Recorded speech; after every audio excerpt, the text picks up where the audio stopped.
There was a split in Sviatoslav's army on the Berezin River. The pagan Rus accused the Christian Rus of being responsible for the defeat. The pagan Rus blamed the failure of the campaign on the wrath of their gods, Perun and Volos, and the island witnessed horrific scenes. All the Christian warriors were tortured and killed, including Sviatoslav's relative, Uleb.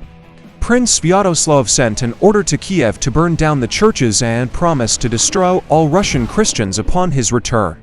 Kiev could not help but know about the bloody events in Berezin. The Kiev Christians, who made up a large and influential community, realized what awaited them when Sviatoslav and his fierce army entered their own capital.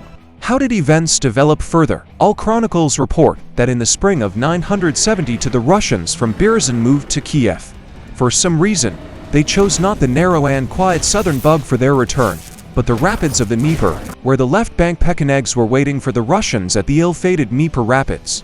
In a short battle, Sviatoslav's squad was completely exterminated, and the Pecheneg Konkuria acquired a bowl made from the prince's skull. The question arises, who warned the nomads that Sviatoslav was marching along the Dnieper with his army, exhausted by hunger and disease? This could have been done by someone who, at enough time, who was in contact with Berezin, knew the conditions on the island, and most importantly, did not want this army to reach Kiev. Historians of the last century believed that the Pechenegs were sent to Sviatoslav by the Byzantines, but for this they had to sail the entire Black Sea, notify the Synclite Council of the Emperor, with the Synclite's decision to reach the left bank of the Dnieper again through the Black Sea, find the Pechenegs in the vast steppe and, handing over the gifts due for such an occasion, persuade the steppe people. We can assume that Tsimisks miraculously had enough time to get information about Sviatoslav's squad, and then communicate with the Pechenegs. But if the Basileus wanted to exterminate the Rus, he could have done it more easily by burning the defenseless Rus boats on the Danube with Greek fire. The only people who really wanted the prince and his army to die were the Christian residents of Kiev, led by Sviatoslav's eldest son,